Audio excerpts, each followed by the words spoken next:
Fui abandonado por mi madre, criado por una familia que nunca me quiso, y años después tuve que decidir si perdonarla antes de que fuera tarde.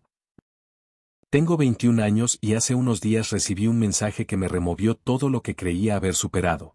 No sé si esto es una confesión, una catarsis o simplemente un intento de entenderme, pero siento que necesito escribirlo. Cuando tenía 1 año, mi madre me dejó en un orfanato del gobierno. Nadie me explicó nada, solo crecí sabiendo que era del sistema. A los pocos meses me entregaron a la familia de mi papá, que también tenía la custodia temporal de mi hermano, 1 año mayor. Desde entonces, esa fue mi vida, un hogar prestado, una familia que no era mía, un apellido que pesaba demasiado. Mi padre estaba presente, pero no de la forma que un niño necesita. Era un hombre autoritario, explosivo, de los que se imponen con miedo. Mi familia paterna lo respaldaba en todo. En esa casa no se hablaba de cariño, se hablaba de control. Aprendí desde pequeño a medir mis palabras, mis pasos, mis gestos. Mi hermano lo enfrentaba más, era fuego puro, y por eso lo castigaban más. Yo, en cambio, me volví silencio. Sobre mi madre, apenas había retazos. Que había sido muy joven cuando nos tuvo, casi una niña. Que mi padre era mucho mayor. Que todo fue un escándalo. Que ella se fue y no volvió.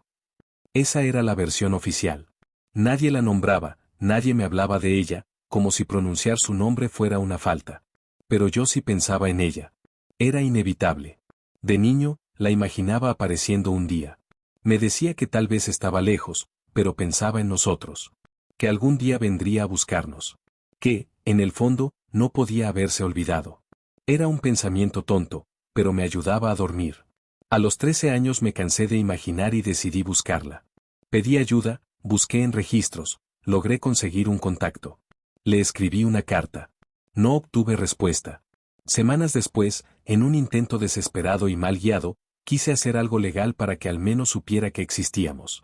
Lo hice sin entender realmente las consecuencias. Lo único que logré fue alejarla más. Pasaron los años. A los 19 la vi por primera vez en persona, por coincidencia. No sé qué esperaba, pero no fue eso. No hubo abrazo, no hubo emoción. Me miró, hizo un comentario sobre mi aspecto, y después habló de cosas que no venían al caso, como si no supiera qué decir. Me di cuenta de que ella no me conocía. Que probablemente nunca lo hizo.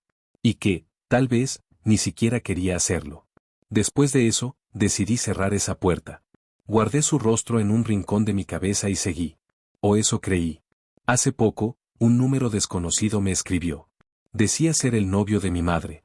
Me contó que ella había tenido un accidente y que estaba mal, que había tenido un colapso emocional y que le había hablado de los hijos que dejó. Dijo que se sentía culpable, que se arrepentía, que solo quería vernos una vez. Me pidió que al menos le concediera un día. No supe qué hacer. Leí el mensaje una y otra vez. Quería sentir algo claro, rabia, pena, alivio, pero solo sentí confusión. No es la primera vez que alguien la contacta por ella. Lo ha hecho antes, mensajes indirectos, intermediarios, nunca ella en persona.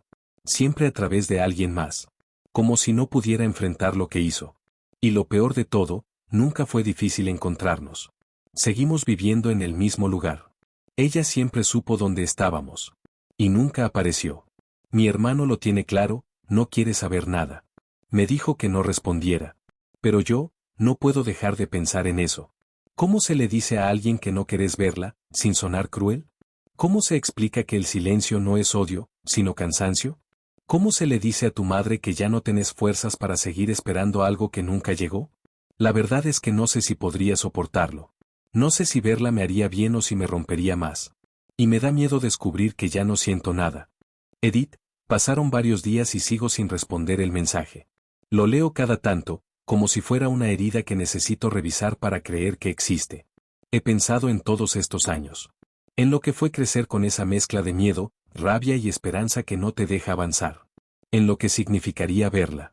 No como la madre que imaginé, sino como la persona que realmente es. Hay una parte de mí que quiere entenderla. Que quiere pensar que hizo lo que pudo, que era joven, que tenía miedo. Pero otra parte, la que creció viendo cómo se repetían los abusos, no puede perdonar tan fácil. Y esa contradicción me está comiendo por dentro. A veces pienso en escribirle algo corto. Gracias por pensar en mí, pero ya es tarde. Pero me detengo. Porque eso sería asumir que alguna vez estuvo presente, y no lo estuvo. El otro día soñé con ella. Era de noche y estábamos en una calle vacía. Me abrazaba, pero no tenía rostro. No decía nada, solo me miraba. Y al despertar, sentí un vacío que no sé describir. No era tristeza. Era una especie de nostalgia por algo que nunca pasó. Supongo que me cuesta aceptar que el perdón no siempre significa reconciliación. A veces el perdón es simplemente dejar de cargar con la historia que te dieron. También pensé en mi hermano. En cómo cada uno manejó esto distinto. Él eligió la rabia, yo elegí la duda. Y ahora entiendo que la duda duele más. Porque la rabia al menos te da dirección. La duda te deja en pausa. Y sí, me da culpa no querer verla.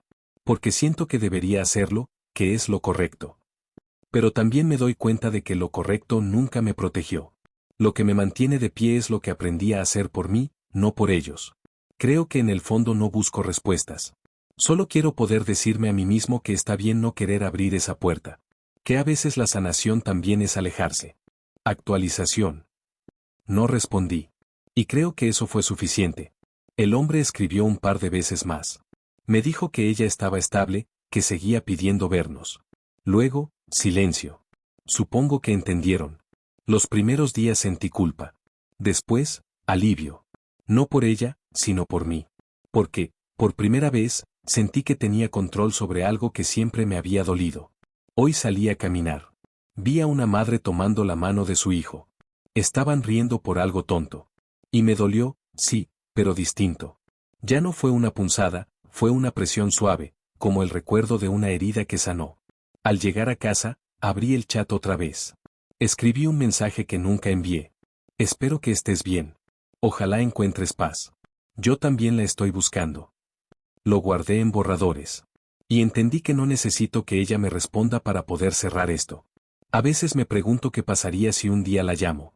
Si la voz del otro lado del teléfono me haría sentir algo. Pero sé que no lo haré. No por rencor, sino porque ya no hay nada que pueda decirme que cambie lo que fue. Hace unos días recibí un último mensaje. Decía: ella entiende si no querés verla. Te desea lo mejor. Y eso fue todo. No hay reencuentro, no hay lágrimas, no hay perdón cinematográfico. Solo una historia que por fin llega a su punto final. Ahora, cuando pienso en ella, ya no me duele tanto. Me da cierta tristeza, pero también comprensión. Porque, al final, somos dos personas rotas por decisiones que ninguno supo manejar. Y eso, aunque duela, también es humano. A veces todavía sueño con la casa donde crecí. Con mi hermano, conmigo, sentados en la entrada esperando que alguien llegue. Solo que ahora, en mis sueños, ya no la espero a ella. Espero algo más simple, poder seguir adelante sin ese vacío. Y aunque el pasado no cambie, siento que de alguna forma encontré algo parecido a la paz. No completa. No perfecta. Pero mía. Actualización final. Han pasado un poco más de 5 años desde que escribí este post. Todavía lo tengo guardado, y a veces lo releo, sobre todo en días en los que me cuesta entender quién soy o porque sigo sintiendo las cosas de cierta forma. Y aunque muchas cosas cambiaron, la sensación de haber cargado con un pasado ajeno todavía está ahí, solo que más ligera. Tengo 26 años ahora. Ya no vivo en la misma casa. Me mudé hace 3 años, después de ahorrar lo suficiente para tener algo mío, por pequeño que fuera. El lugar no tiene mucho, pero es tranquilo. Hay silencio, y el silencio ya no me asusta como antes. Antes el silencio era castigo, ahora es descanso. Con mi hermano la relación mejoró. No hablamos tanto como quisiéramos, somos distintos, tenemos ritmos diferentes, pero cuando nos vemos, hay algo más parecido a complicidad que a dolor. Nos reímos de cosas pequeñas, y cuando recordamos la infancia, lo hacemos sin ese nudo en el estómago. Creo que eso ya es una forma de sanar. Respecto a mi madre, no volví a saber de ella durante un largo tiempo. El hombre que me escribió, su pareja o ex, no lo sé, dejó de contactarme después de aquel último mensaje. Pasaron meses, luego años. Yo seguí con mi vida. Estudié un poco, trabajé, traté de entenderme. Hace 1 año y medio recibí una carta. Sí, una carta real, escrita a mano. No venía directamente de ella. Era de una mujer que se presentó como su amiga, o quizá su vecina. Me dijo que mi madre había fallecido un tiempo atrás. Que antes de morir, había hablado de nosotros. Que nunca dejó de arrepentirse, aunque no supiera cómo arreglar las cosas. La carta no pedía nada.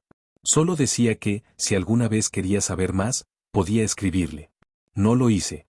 No porque no me importara, sino porque entendí que no necesitaba saber más para cerrar esa historia. Su muerte no cambió mi vida. No me liberó ni me destruyó.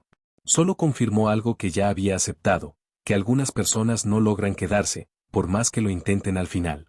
Leí la carta varias veces, y una noche la guardé en una caja donde tengo algunas fotos viejas y cosas que me recuerdan de dónde vengo. No para llorar, sino para recordarme lo que sobreviví. Durante mucho tiempo pensé que la sanación era un lugar al que se llega, un punto donde ya no duele nada. Ahora entiendo que no. La sanación es un movimiento.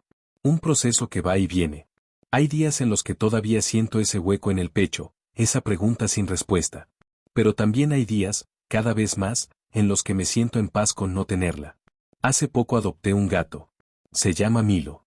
Me despierta temprano, tira las cosas de la mesa y me obliga a estar presente. Y de alguna forma, eso me hace bien. Aprendí que cuidar algo, aunque sea pequeño, también es una forma de curar lo que otros no cuidaron de ti. A veces, cuando camino por la calle y veo a madres con sus hijos, todavía siento esa punzada. Pero ya no me ahogo en ella. Ahora pienso en lo que aprendí de todo eso, que el amor no siempre llega de donde esperas, pero igual puede encontrarte en otros lugares, en otras personas, incluso en uno mismo. He perdonado a mi madre. No porque mereciera mi perdón, sino porque merezco vivir sin esa rabia que me acompañó tantos años. El perdón no fue una conversación, fue un silencio que se volvió liviano con el tiempo. Si algo me dejó esta historia es que no siempre vamos a tener la infancia que merecíamos, pero podemos intentar construir la adultez que necesitamos. Y eso, aunque suene simple, es una forma de victoria. A veces pienso que, si pudiera hablar con ella una última vez, solo le diría esto. Ya no te espero. Pero tampoco te culpo. Solo espero que, donde estés, hayas encontrado la paz que tanto te faltó. Después de todo, creo que eso es lo más parecido a cerrar un ciclo. Gracias a todos los que alguna vez leyeron esto o me dejaron un mensaje cuando lo publiqué. No respondí en su momento, pero los leí todos. Y fue la primera vez que sentí que mi historia no caía en el vacío. 5 años después, sigo aquí, sigo aprendiendo, sigo viviendo. Y aunque el pasado sigue siendo parte de mí, ya no me define. No sé si esto cuenta como final feliz, pero al menos es un final en calma. Y con eso, me alcanza. Suscríbete y ponle me gusta y comenta para más videos diarios.